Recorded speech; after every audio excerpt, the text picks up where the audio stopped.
beg your pardon, but would you mind helping out an old woman? Is everything all right? Oh, bless you. Oh, thank you for asking. I'm Betty. Betty Bugbrook. And no, everything is not all right. It's my dear friend Hazel. Oh, she's in trouble. Hazel? Yes. Oh, she's a unicorn. Known her for years. She doesn't like to leave the forest, so I visit her once a week to brush out her mane and bring her some treats. Her coat is glorious. Well, the last time I saw her, we were violently attacked by a pack of wolves. Hazel, loyal friend that she is, leapt in front to protect me, and in the process, I fear she may have been injured. I'm sorry to hear that. I want to help her, but she seems to have gone into hiding. Out of fear, I'd imagine. I know you Hogwarts students learn a fair bit about caring for beasts. Perhaps you could find my unicorn friend and get her somewhere safe so that she can heal.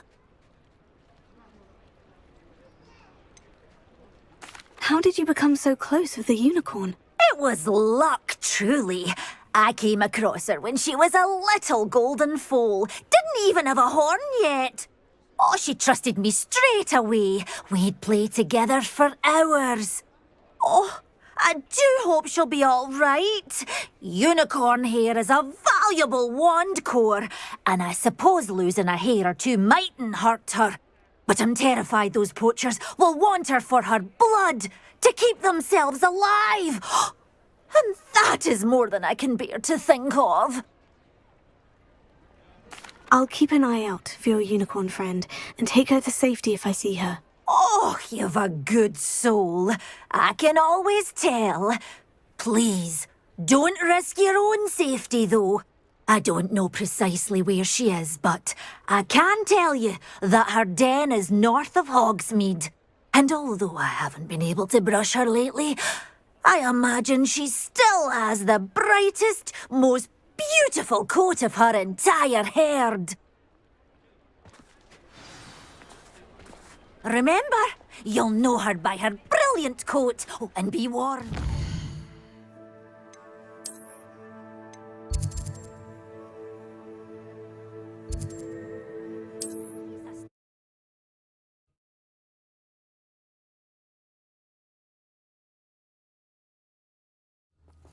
I need to look for a unicorn with a beautifully bright coat. Sounds as if she's in trouble.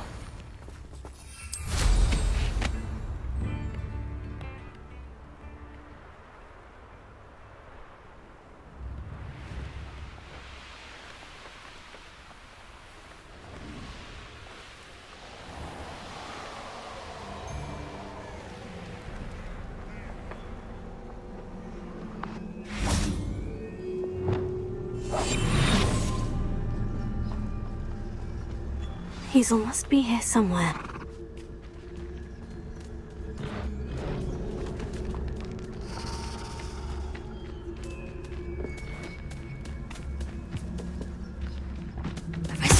Come on, Hazel.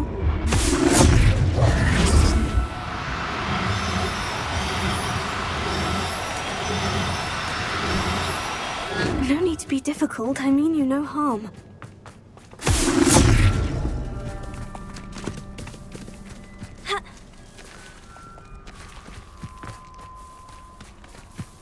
Rebellion.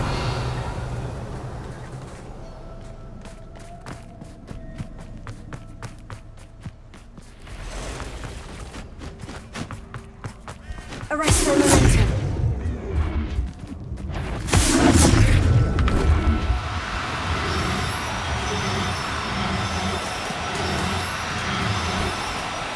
Do cooperate, won't you?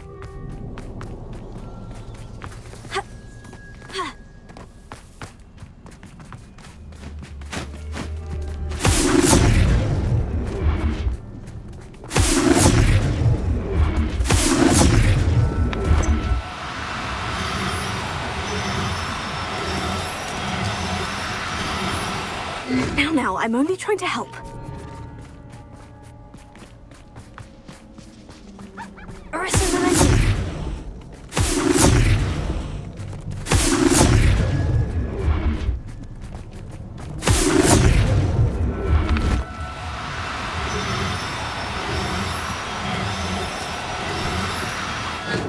you don't.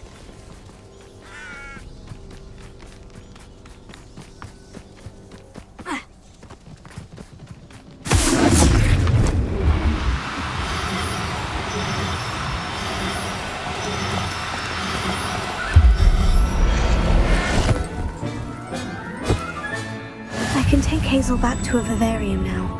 I should let Madame Bugbug know she's safe.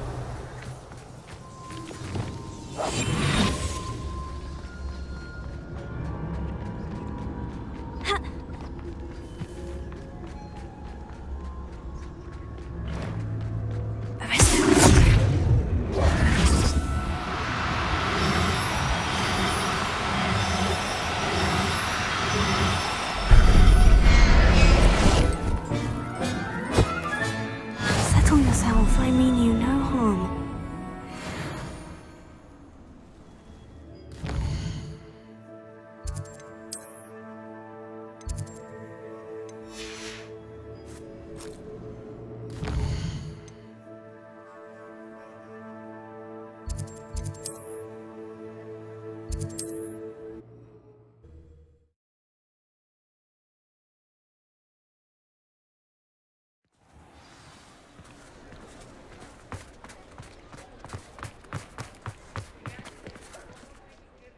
Madame Bugbrook, I found your unicorn friend, Hazel. Oh, what a relief!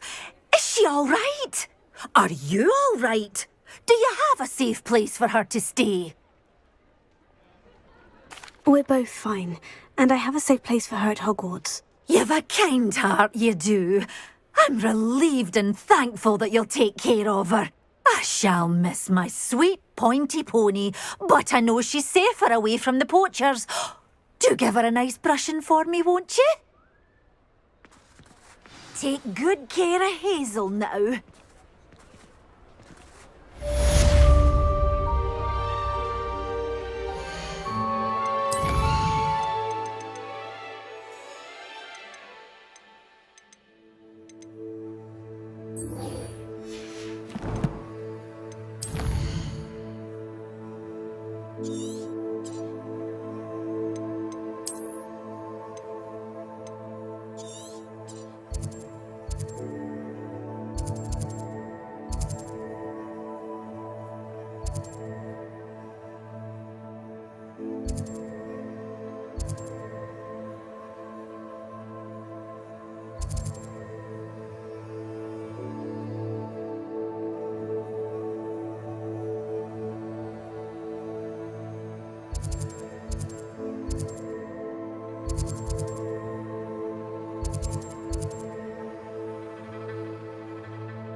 Not sure how I'd fare in a little place like this.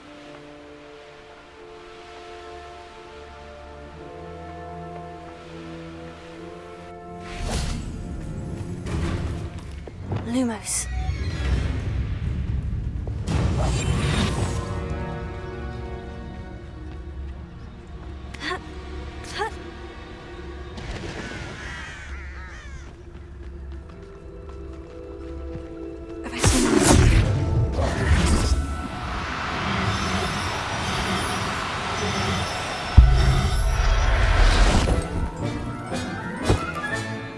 I'll look after you.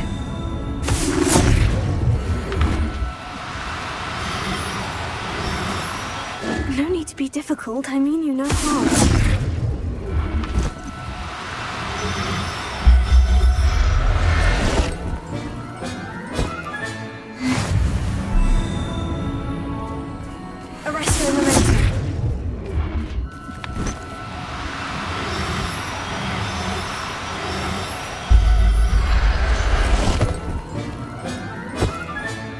There.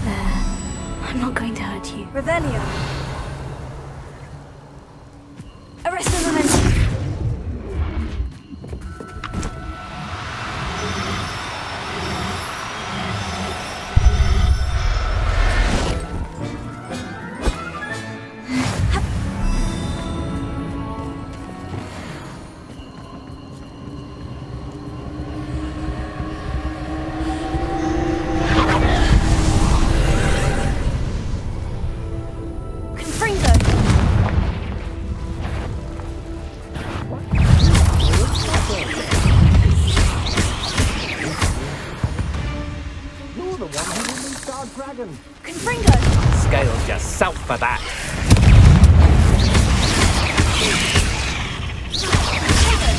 Stupefy!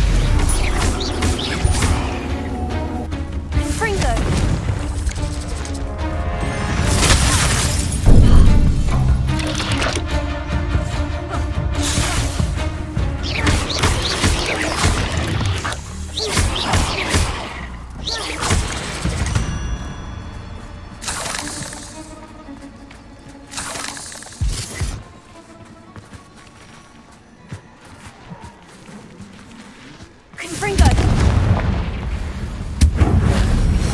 Now here's a sad-looking place.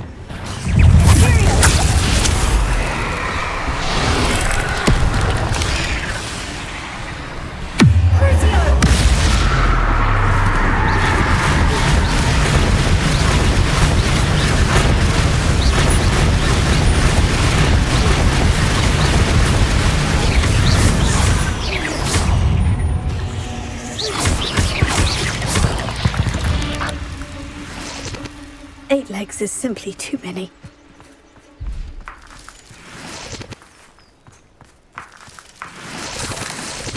Revelio.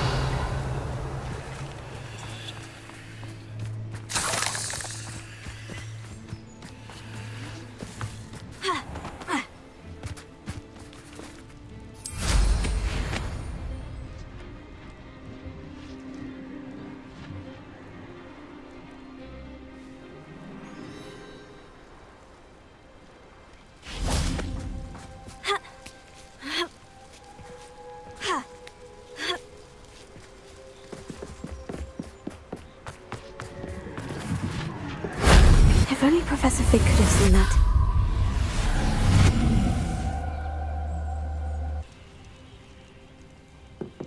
Revelio.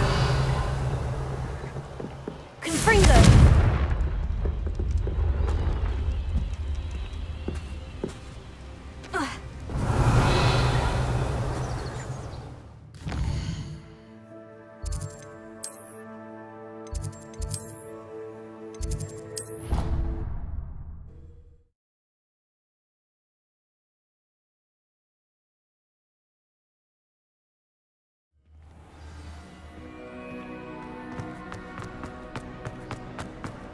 I have been meaning to speak with you. I still can't believe we escaped the Ashwinders. You may not realize it, but you are the talk of the school since you saved me that day. I wonder how everyone knows about it. I told my mother in the hope that she would be more forgiving of what I have been up to if it came from me. She likely told other professors, and news travels quickly. Unfortunately, she might, in fact, have been even less forgiving than I'd hoped. If she knew more about what you've done, I suspect she'd be proud. If she knew any more about what I've done, she would never let me out of her sight again. I'm sorry. Has Officer Singer done anything with the evidence we provided? She has not. Harlow is as strong as ever. Someone needs to stop him, whether it is us or Officer Singer. If someone had stopped the monsters like him in Matabeleland, my father would be alive today. What exactly happened to your father? It was a beautiful day. My mother had gone to tend to a neighbor who was ill, and so my father and I were galloping in the savannah. Galloping? Your father was also an animagus, I take it? He could become the most majestic giraffe, and he would carry me on his back, my arms around his neck. We were on our way home when we surprised a group of bandits who had come from our village. One of them saw me just as he removed a scarf from his face. He shouted and then aimed his rifle. He didn't want you to identify him. Exactly. In an instant, my father bowed his neck to protect me and was hit. As he fell, my father changed back into his human form. When the bandits saw this, they turned and ran in fear. Magic terrified them, and then he was gone. And it was all my fault. Your fault? How so? He died protecting me. If I had been capable of protecting myself, he would still be alive today. My mother and I tried to go on without him, but it became too much for us there. A few years later, we left to come to Scotland. Do you think taking down the Ashwinders will avenge your death? No. Vengeance is not what drives me. My father would not want that. He and my mother raised me to believe that it is a privilege to be able to fight for those who cannot. I know there is risk involved, but I feel it is worth it. I am glad you seem to think so too. What does your mother think about all of this? Well, as you saw, she worries a great deal. She is an excellent seer, but I think it bothers her to this day that she did not see my father's death coming. She misses him, as do I. So I believe on some level she understands my need to seek justice in a small way. But that does not mean that she likes it.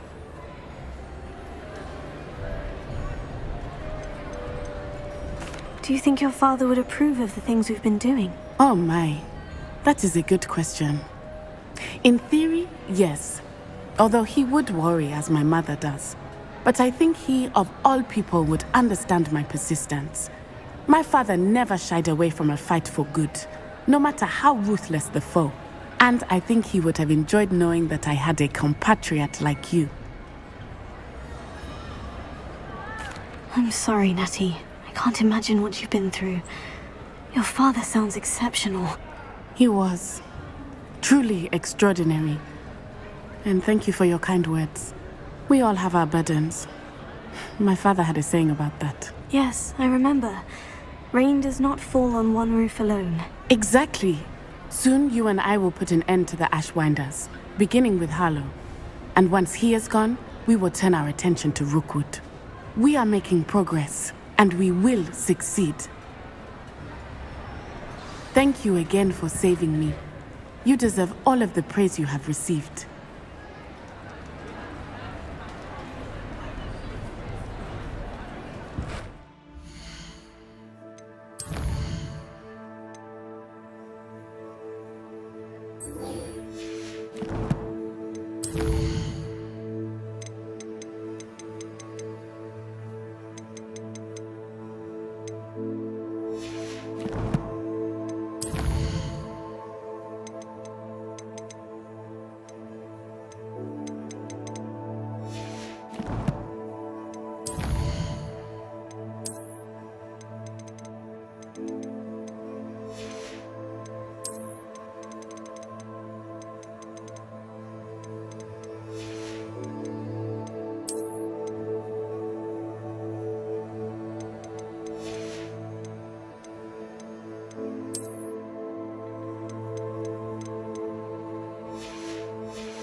A lost relic from a catacomb which requires a dark sacrifice. I know how it sounds, but if this can help you, it's worth the risk. Does Ominous know about this? He helped find the scriptorium where we discovered Slytherin's spellbook. Very well. If Ominous will be there, I'll meet you. We don't have much time. Solomon wants to leave Beldcroft. What? Leave? Never mind. You need to stall him. Buy us time, Anne. Please. I shall do my best. I'll be in touch. Solomon can't take Anne from Feldcroft. Where would they go? When would I see her? Sebastian. I can't believe my uncle wants to leave Feldcroft. Anne's going to stall him. She must. We need time. Time? For what? I've learned more about the relic. I cross-referenced Slytherin's spellbook with everything in the library on relics and dark sacrifices. That's when I realized something. I believe the relic will only work inside the catacomb. So we have to get Anne to the catacomb and then conduct a sacrifice. Seems risky. It'll be worth the risk. Our biggest hurdle may be convincing Ominous. And we'll only give this a chance if he's on board. And we have to keep all of this from your uncle. If he goes to the headmaster, we could be expelled. Let me handle Ominous this time. As for my uncle, he's not an Auror anymore. What he doesn't know, well, won't hurt us. Do you think your uncle would tell anyone at the Ministry about all of this if he found out? If he found out, I doubt he'd go to the Ministry. He didn't part ways with them well, from what I understand. He won't say, but I believe his strong aversion to dark magic has something to do with his time there. Anne thinks he once decided to fight fire with fire, so to speak, and resorted to using an unforgivable curse and fight against dark wizards. At least that's what she thought she heard. When he realized what his job had led him to become, he left rather abruptly. So, I'm not sure he'd go to the Ministry to report on his own family using dark magic now. Good luck with Ominous, until we meet again. I shall let you know when the four of us should meet at the catacomb. Look for my owl. See you soon.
Deke thinks you've made marvelous improvements here.